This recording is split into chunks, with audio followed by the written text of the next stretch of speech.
Hello everyone, welcome to Weekend Girl channel. Finally it's summertime and we are back on track traveling around Russia. We are in Yaroslavl.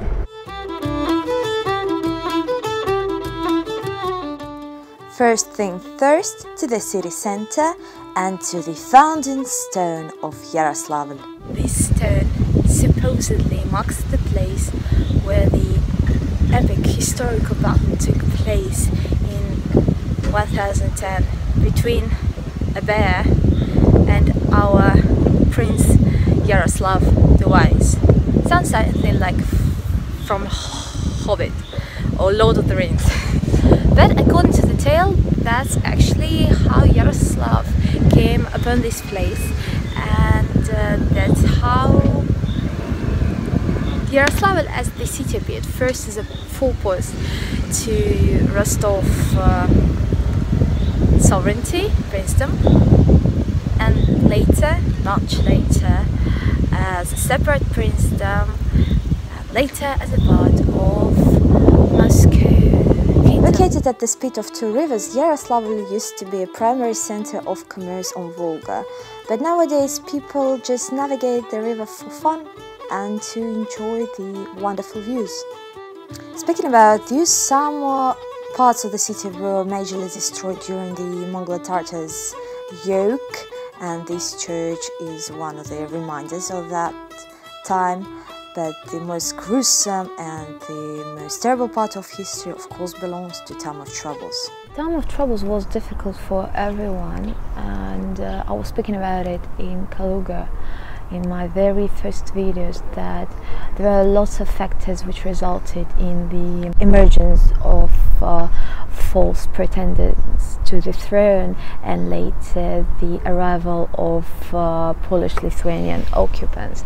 First of all, it was the crisis of power in Russia, which happened due to the fact that the last legitimate Tsar died without any children, and the new ruler, he had practically no ties to the former Tsar, and he was not well loved among the political elites, so it was a conflict of interests.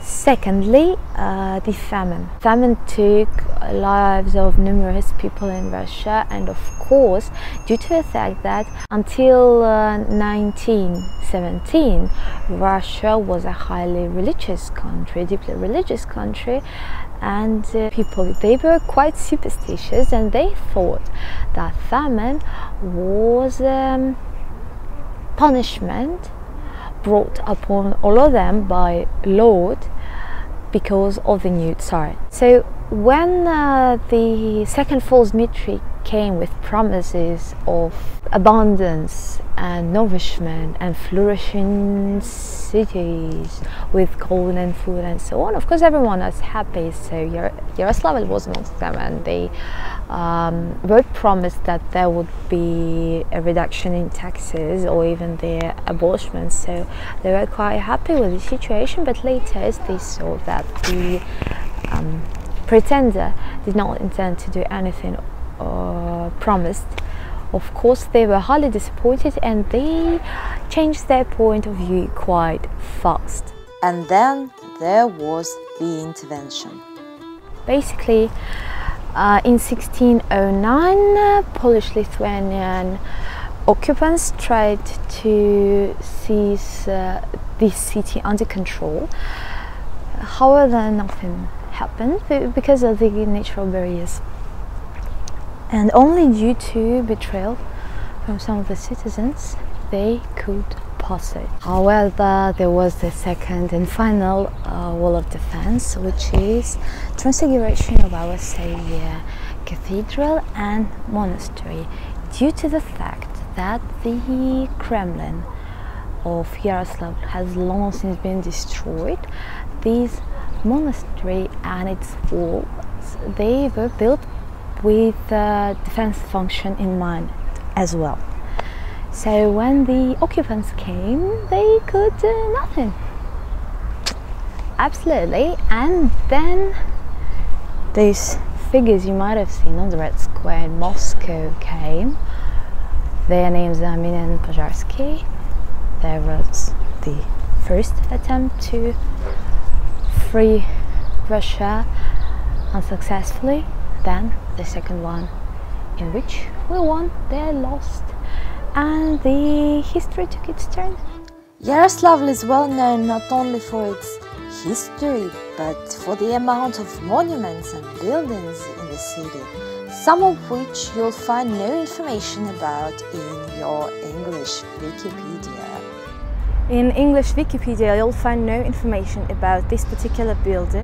This tower is called Znamenskaya or Vlasovskaya Tower, and it is included in the list of federal scale cultural heritage objects of Russia. Originally, the building was built sometime in the 16th century, but since it was a wooden one, it was later destroyed in fire, and in its place was built the brick stone version, which is behind me. It was built in 1660s. Just as the Golden Gate of Vladimir, this tower was used primarily as a see-through way to Uglitch. And during Peter the Great's time, this tower was a forepost where people actually had to pay taxes for wearing beard and old-fashioned clothes. Because if you don't know, Peter the Great was a staunch supporter of European culture and habits, and he just couldn't stand looking at Russian boyars and nobility all dressed up in our traditional Russian way, so he decided to Europeize them, if there is such a word. Later, after Peter the Great, the tower just existed. There was a chapel added, then it was a bit rebuilt. I mean, there were some additional buildings, a church and so on. But nowadays, this building is used as one of the faculties for the local state university. Enough about history, let's have some fun. Speaking about entertainment, in Yaroslavl there are 3 theatres, but the one behind me is considered one of the best, not only in the entire city, but in all of our country. It is called Volkov's Theatre, after its founder Fyodor Volkov, and it first started presenting plays in Yaroslavl in 1750s, which makes it one of the oldest theatres in Russia, just like the one in Kaluga or the one in Ryazan. This particular building belongs to neo-classical modern styles, and theatre was removed here in 1911, and since then it is here.